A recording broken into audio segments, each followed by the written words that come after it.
അയക്കില്ല. പറഞ്ഞു. അസ്സലാമു അലൈക്കും. കൂട്ടുകാർക്കൊക്കെ കഥ നല്ല ഇഷ്ടമല്ലേ? എങ്കിൽ ഞാനൊരു കഥ പറയാം. കഥയുടെ പേര് പക്ഷിത്തൂവൽ. കഥ തുടങ്ങുകയാണ്. ശ്രദ്ധിച്ചു കേൾക്കണേ. കഥയ്ക്ക് ശേഷം ഞാൻ കാര്യവും പറയും. കഥ കേട്ടോളൂ. മരുഭൂമി. നമ്മൾ കണ്ടിട്ടില്ലെങ്കിലും കേട്ടിട്ടുണ്ടാവും. കാടും മരവും ഒന്നും ഇല്ലാത്ത വിശാലമായ മണൽഭൂമി. അതാണ് മരുഭൂമി.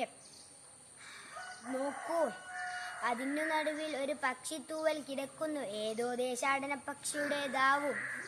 നോക്കൂ, കാറ്റടിക്കുന്നതനുസരിച്ച് അതങ്ങോട്ടും ഇങ്ങോട്ടും ഇളകിയാടിക്കൊണ്ടേ ഇരിക്കുകയാണ്. എവിടെയും സ്വസ്ഥമായി നിൽക്കുന്നില്ല. മരുഭൂമിയല്ലേ, തങ്ങി നിൽക്കാൻ സ്ഥലമില്ലല്ലോ. തൂവൽ അങ്ങനെ കാറ്റിനൊത്ത് ഇളകിയാടിക്കൊണ്ടേ ഇരിക്കുകയാണ്. ഇതാണ് കഥ. ഇനി പറയുന്നതാണ് കാര്യം. നബി സല്ലല്ലാഹു അലൈഹി വസല്ലമ തങ്ങൾ പറഞ്ഞു, മനുഷ്യരുടെ മനസ്സ് ഇങ്ങനെ തന്നെയാണ്. മരുഭൂമിയിലെ പക്ഷിത്തൂവൽ പോലെ അതങ്ങനെ പല ഭാഗത്തേക്കും തിരിഞ്ഞുകൊണ്ടേയിരിക്കും. അതിനെ പിടിച്ചു നിർത്താൻ കഴിയുന്നവരാണ് മനോധൈര്യമുള്ളവർ. എന്താ, ഇങ്ങനെ തന്നെയല്ലേ നാം? കഥ നിർത്തട്ടെ. അസ്സലാമു അലൈക്കും.